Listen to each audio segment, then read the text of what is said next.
السلام علیکم دوستو، آپ دیکھ رہے ہیں ثانی ٹی وی اور کتاب ہے عالمی یہودی تنظیمیں ایپیسوڈ 25۔ آگے پڑھتے ہیں۔ فری میسن کا تنظیمی ڈھانچہ۔ کسی بھی دوسری تنظیم کی طرح فری میسنری میں بھی درجے اور مرتبے پائے جاتے ہیں۔ عہدوں اور مناصب کے ان درجوں کو ڈگری کہا جاتا ہے۔ فری میسنری کے تنظیمی ڈھانچے دو طرح کے ہیں، انہیں اسکاٹش رائٹ اور امریکی رائٹ کہا جاتا ہے۔ ایک اسکاٹش رائٹ 3 ڈگریوں پر مشتمل ہے۔ سب سے نچلی ڈگری انٹریڈ اپرینٹسشپس ہے، یہ مبتدئوں کے لیے یعنی نئے آنے والے لوگوں کے لیے ہے۔ اس درجے پر ان کے عزائم اور انداز فکر کا مشاہدہ کیا جاتا ہے، ان کی اطاعت اور وفاداری جانچی جاتی ہے، کارکردگی اور افادیت کو پرکھا جاتا ہے۔ اگر وہ میسنری کے تصورات سے مطابقت رکھتے ہوں تو انہیں ترقی دے دی جاتی ہے۔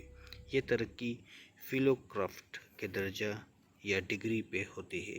یہ لوگ جس بلند ترین درجے پر پہنچ سکتے ہیں اسے ماسٹر میسن کہا جاتا ہے۔ یہ تیسرا درجہ ہے اور یہ ختمی ترقی ہے جو باہر سے آنے والا کوئی فرد حاصل کر سکتا ہے۔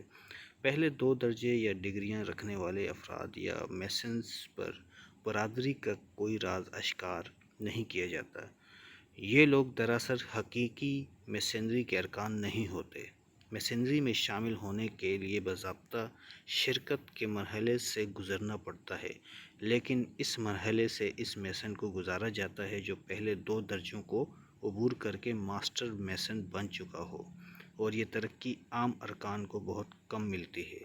استثناء بہرحال موجود ہے، مثلاً افغانستان کے امیر امان اللہ خان اور ترکی کے مصطفیٰ کمال پاشا کو گرینڈ ماسٹرز کی خصوصی سفارش پر براہ راست اوپر کے درجوں میں بھرتی کیا گیا تھا کہ برصغیر میں مجاہدین آزادی کی تحریک اور ترکی میں خلافت عثمانیہ کی بحالی کی تحریک کو ختم کرنا مقصود تھا۔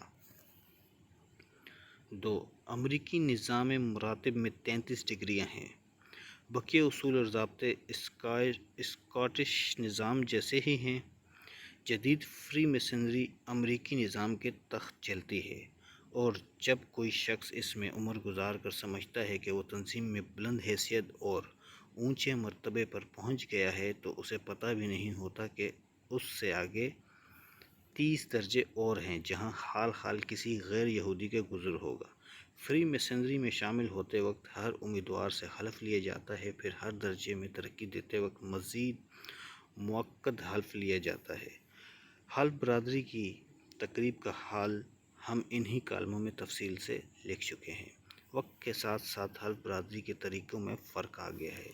کچھ لوگ حلف اٹھانے والے کو اپنا دایاں ہاتھ اٹھا کر حلف کے الفاظ ادا کرنے کے لیے کہتے ہیں، بعض جگہ دایاں ہاتھ سینے پر رکھ کر اور کچھ مذاہب میں الہامی کتاب پر ہاتھ رکھ کر یہ عمل مکمل کرنے کے لیے کہا جاتا ہے۔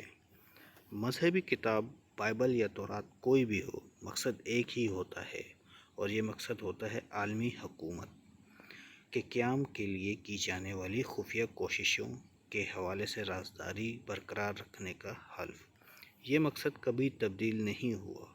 گرینڈ لاج ایم ایس نمبر 2 مورخہ 1650 میں رازداری کے لیے درج ذیل حلف کی عبارت ہے: میں مسمی خدائے قادر و مطلق اور یہاں موجود ساتھیوں اور بھائیوں کی موجودگی میں وعدہ کرتا اور اعلان کرتا ہوں کہ میں آج کے بعد کسی طرح کے حالات میں اپنے کسی قول و فعل سے بالواسطہ یا بلا واسطہ انداز میں فری میسنری کے ان رازوں، مراعات یا ساتھیوں اور برادری کے مشوروں میں سے کسی کو نہ شائع کروں گا اور نہ کسی پر منکشف کروں گا جو آج کے بعد میرے علم میں لائے جائیں گے۔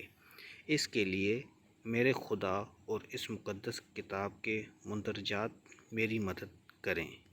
یہود کی تحریف شدہ کتاب کو مقدس کتاب قرار دے کر دجال کی حکومت قائم کرنے کی تحریک میں شمولیت کو انسان کیوں کر گوارا کر لیتا ہے؟ دراصل کچھ تو جہالت انسان کا ایمان خراب کرتی ہے، اور کچھ دنیاوی مفادات کی ہوس نئے آنے والوں کو اندھا کر دیتی ہے۔ اور وہ چمکدار شیطانیت کی تاریکی میں ڈوب کر گہرائی میں اترتے چلے جاتے ہیں، یہاں تک کہ ان کے لیے واپسی کا کوئی راستہ نہیں رہتا۔ اس تاریکی کی ایک چھوٹی سی مثال ان سوالات اور ان کے جوابات میں پائی جاتی ہے جو ایک نوآموز زیر تربیت رکن سے کیے جاتے ہیں۔ اس سے آگے کا انشاءاللہ نیکسٹ ایپیسوڈ میں پڑھیں گے، اور آپ سے گزارش ہے چینل کو سبسکرائب کریں، لائک کریں اور زیادہ سے زیادہ شیئر کریں۔ شکریہ۔